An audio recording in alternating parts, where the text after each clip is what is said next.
Welcome to Shores Prepping. I'm your host, Craig. Boy, there's a lot going on in Europe, and man, I'll tell you what, it could get complicated, even more complicated than what it is real quickly. So let's get to the rat killing. First off, reportedly, Russia reached out to China and said, you remember that agreement we signed before the Olympics? And the agreement that I wouldn't invade Ukraine during the Olympics? Well, President Xi, you signed an agreement with me. Are you going to keep your word? China hasn't decided yet.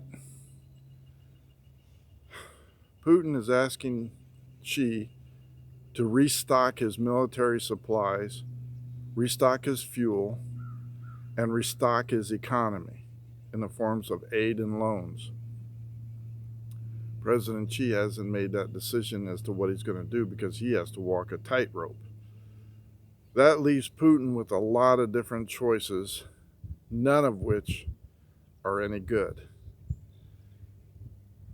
Putin and the Ukrainians have been fighting, as you know, for going on probably 3 weeks now. Little progress is made, and a lot of expenditure of weapons, fuel, and supplies along with military personnel.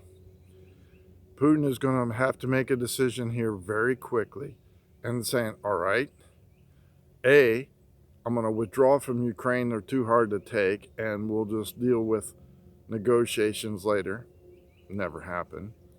B, I'm going to pound all the cities until they're rubble and send in more tanks, more planes, and more infantry, and we're going to secure this even faster and quicker because we're on a deadline possible. C, I'm going to use moabs, mother of all bombs, father of all bombs, and on the cities that I haven't taken yet that are close to NATO borders, Romania, Poland, and stuff like that, I'm just going to blow up the whole city, wiping out miles of cities and towns, killing everything in its wake. So that way, when I send in infantry, the resistance will be a lot less because there's going to be massive destruction. Or he could finally say, I'm going to use low yield tactical nukes and destroy the cities, let them sit there as a warning to NATO. You're not going to have any no-fly zones. You're not going to interfere. Ukraine is not going to be a member of NATO, and we're going to let the cities burn until they burn themselves out and then send in the troops and finish the job. If he feels that the supplies are at critical mass, he could do the bombs very easily.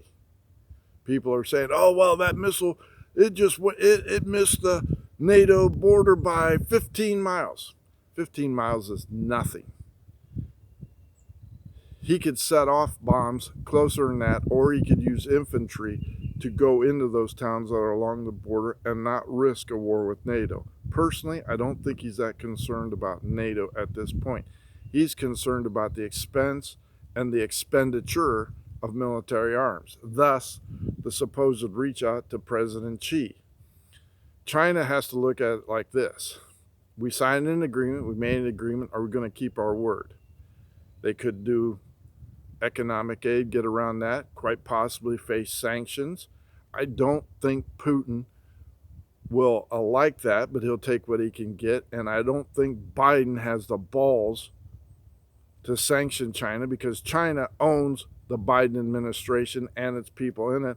And they could very easily leak out stuff about Hunter and Biden and the deals he made, thus destroying his presidency. If China does send military arms, refueling, and resupplying, NATO and the European allies could say, we're going to do this economically to China and do that. I don't know if they're going to be willing to do that. I do know if the United States does that, Walmarts across the country will go out of business. We get 95% of the stuff from China. Are they capable of doing that? I don't think they have the balls to do it. The Chamber of Commerce will yank Biden's chain and saying, stop it. So, Xi also has to look at it and say, well, if we take Taiwan and we see how the reaction of the world is to Russia invading Ukraine, how are they going to react to us? If they say, we don't particularly care, we're taking Taiwan and we will deal with Australia, Japan, Vietnam, Indonesia, and all the other countries in between, we'll deal with that. That means, hey, it's on, we're taking the world, and World War III will happen. If they tell Putin, nah, we didn't expect you to take Ukraine and saving face, we're not agreeing to that, then Putin's on his own, and that could escalate the war into something of mother of all bombs, mass bombing, small tactical nukes, and then ground and pound. That's a very real possibility. It could also initiate what the Republicans and Democrats have been wanting, a no-fly zone. If he does the small tactical nukes and destroys cities, or megaton bombs destroying cities, the outrage across the world would be saying, we can't allow him to commit genocide on the Ukrainians, and we will install a no-fly zone or something to the effect. And that would initiate, quite possibly, World War III, because somebody's going to have to enforce those no-fly zones, NATO, the United States, whatever. And right now, France is not all that interested in committing its MiGs to fighting, and neither are the English or the Germans. Israel told Zelensky, surrender and save your people. I don't know if Israel has ever surrendered to anybody to save its people. They're pretty much like the Ukrainians, fight to the death.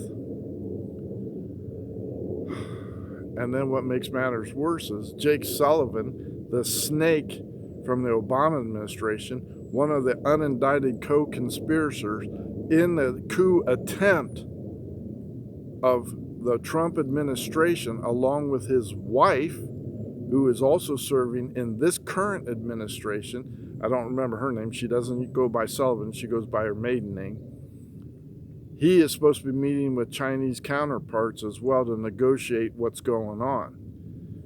Jake Sullivan, if Durham gets off his ass and starts releasing these reports and indictments, Jake Sullivan could very easily find himself indicted for lying to the FBI and possibly treason or sedition for real, and be forced to resign as an embarrassment to the Biden administration. It's all a house of cards, folks. It's all a house of cards, and it would only take one mistake to set it off. As the Russians advance to cities close to the border, and bombs and airplanes go over wrong borders, it could end up like 2015 when a Russian bomber was shot down in Turkey, and they said, hey, we didn't say you could use our airspace to invade Chechnya and Georgia. And a bomber was in our airspace clearly, and we shot it down. So Poland and Moldova and Finland and everybody else could easily say, your bomber was in our airspace, shoot it down, and Russia says it was nowhere near it, and now we owe you one. It's going to get intense, and it's going to get intense real quick. So be prepared.